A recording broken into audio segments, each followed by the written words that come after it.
high taxes, rising inflation, and a growing cost of living has more people than ever looking to move not just to another state or to another city, but to another country. And let's talk about the best value place in the world where you can stretch your dollars without sacrificing your lifestyle. I've spent a big part of my life thinking about great places to live, great values to live, and I've traveled for over a dozen years now to many places around the world, not just for the adventure and the opportunity seeking of where the next boom markets, places you might never live like Laos or Cambodia or Nicaragua, but also places that blend lower cost of living, more personal freedom, better weather, nicer people in many cases, with a lower cost of living. And so I've been thinking, where is the best value place to live? That does not mean the most efficient place, and it doesn't mean the cheapest place. But for me, I found it all along. For me, and for many of my friends and colleagues who've been there, Kuala Lumpur, Malaysia has to be the best value place in the world to live. And let me explain. It just so happens to be the host city for Nomad Capitalist Live this year, and I hope you'll check it out. But the points in favor of Kuala Lumpur are that it is relatively safe, as are a lot of places in Southeast Asia, but certainly much safer than Latin America, where you might also find value for your money. You have English that you don't have in Latin America and many other places. English is the language. You have world-class medical care that you wouldn't find even in many parts of Europe or Latin America. You have great proximity for travel. You have great resorts even within the country that you can go to and explore. You have an airport and transportation that works, and it's constantly being expanded, and the roads are smooth, and they're building a fast train to Singapore, and you can fly anywhere, and flights are always on time. You can't even say that about Europe these days. And people are generally very, very nice. So those are the points in favor of it. I don't believe you find those points in a lot of other places. Now, do I believe it is the absolute most efficient, most luxurious place to live? No. But most value, best value for the money place to live? Absolutely. So one question a lot of people ask me is, why would you want to live in Kuala Lumpur when you can live in Singapore? And I bring up the idea of the global citizen sandwich. I'm going to look at, even Laos isn't quite ready for investment yet, but a Cambodia, for example, or a Vietnam, or maybe a Bangladesh. Those are places, India, you could invest, but you probably don't want to live. Singapore, I look as a place where I want to store my assets, but I don't want to live. Went back to Singapore recently for the first time after the pandemic.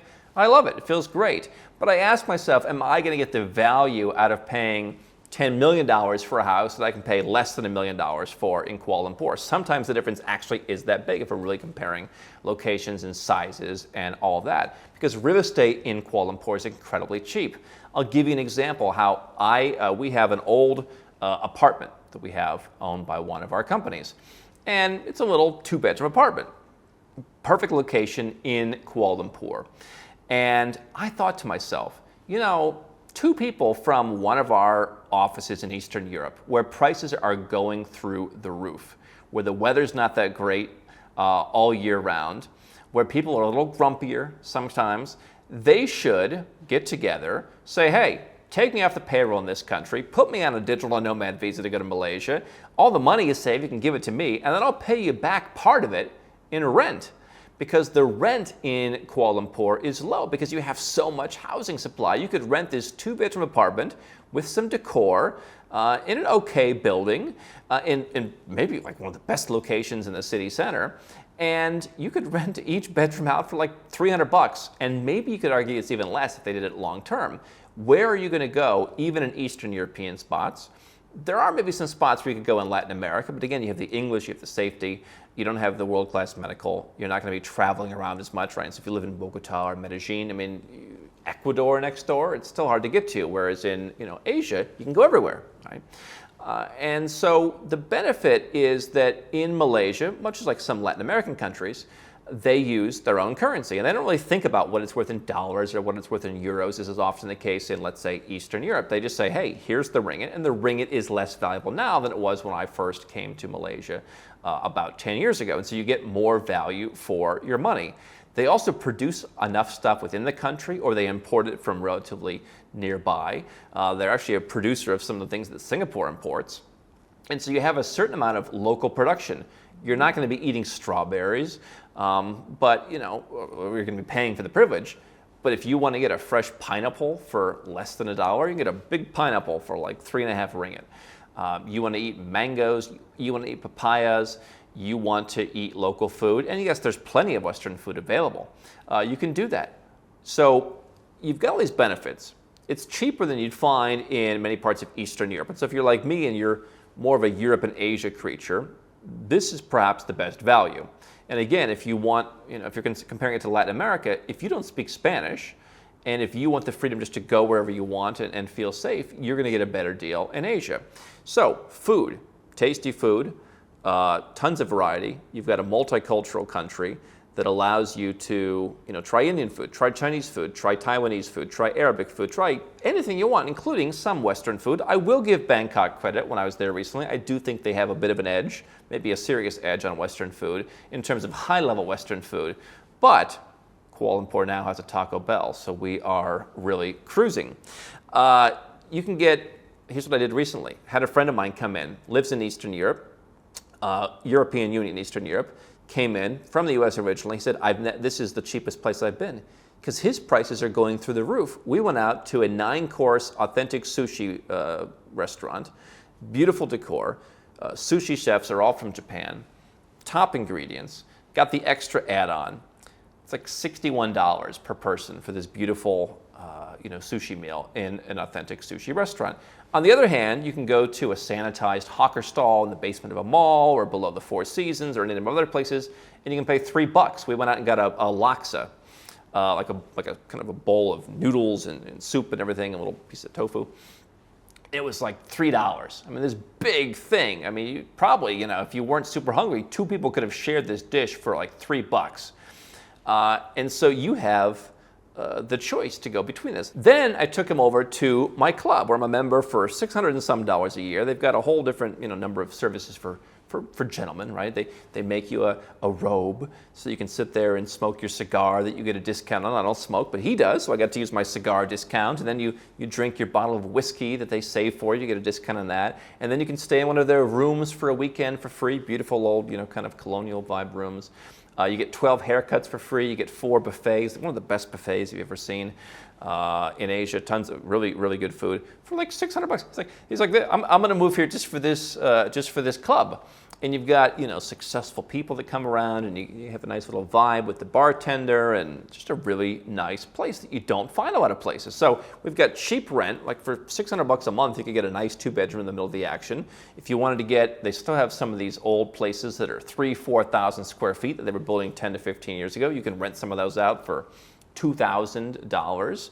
If you want to buy a larger apartment, you could pay as little as about $1,400 per square meter, or about $130 a foot. And I'm talking about being in a good location. And the benefit of Malaysia is if you want to be a little bit further out and you want what they call a landed property or a house with a yard, you can get that, and prices are good there as well. There's a lot of supply. And I'm not saying it's the world's best investment. I think eventually you will see some returns. That's kind of the consensus. But right now, you get incredibly cheap housing prices, whether you want to rent or whether you want to buy. I've talked about my $301 medical checkup, where they checked everything that I could have ever imagined. Ultrasounds and EKGs and x-rays and doctors poking and prodding and blood tests that check 30 different things. $301 at a top hospital. You walk in, it feels like a museum. And I'm telling people who are going to be coming to Nomad Capitalist Live, maybe you want to come a couple days early and get your own $301 checkup. Or if you're younger than I am, maybe you get like an even cheaper one for people who are under 30. Cheap food, tasty food, cheap housing prices, cheap, very high quality medical care. The doctor I worked with lived in the UK, lived in London for 10 different years, went to school there. Great clubs, great restaurants. Sometimes eating out is cheaper than cooking at home. If you look at inflation, a lot of Western countries, inflation on eating at home has come down, but going out is still higher. If you enjoy eating out, you will still find incredible deals. Again, whether you want to sit at a top steakhouse or whether you want to eat something at a hawker stall or at a more local restaurant, you have whatever you want. I mean, where else do you have like a good lunch? I can go. I don't do this so much anymore. You can go and have lunch, and I feel it's perfectly safe. I've got a very discerning style. I don't want to eat something that's dirty. $3 or $4. And on top of that, you've got the benefit that in a very favorable tax climate. And so, again, the local currency, I think, plays a role in that. And so when you look at a country like Cambodia, you think, oh, well, why is that not cheap? Now, again, we're talking about the best value. This is not cheapest, right? I mean, certainly there are plenty of cities in Pakistan, Bangladesh, India, and even Colombia, by the way, that are 20 cents to the dollar of what you'd pay in the United States. I mean, incredibly cheap. And for some people, Colombia is great. But if I'm saying the best value for the average English-speaking expat who wants services, who wants beautiful malls, who wants access to buy, clothing, who wants access to, good personal services, who wants nice weather, who wants, a home with big, beautiful windows and lots of, all of that, I think you can't beat it. Now, if you say, hey, money's no object, and I want that extra little bit of efficiency that I'm going to get in Singapore, I want that piece where, the sidewalk doesn't occasionally have a bump in it, okay, then maybe you want to go to Dubai, maybe you want to go to Singapore. When I look at some of the other great places that I think expats can go, Ireland, Switzerland, the UAE, Singapore has largely priced itself out of the market for many people.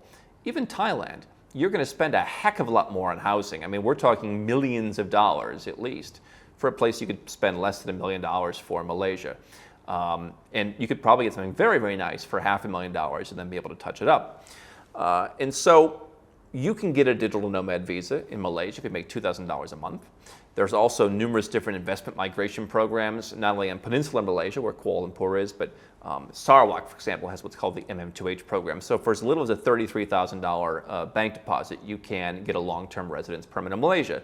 The ones that are more focused around peninsular Malaysia, if you never want to go to the other parts, are going to be more expensive now. So there's an MM2H program, there's a premium program. They're going to involve, putting a lower six-figure amount, for example, into a bank account and showing that you have some income.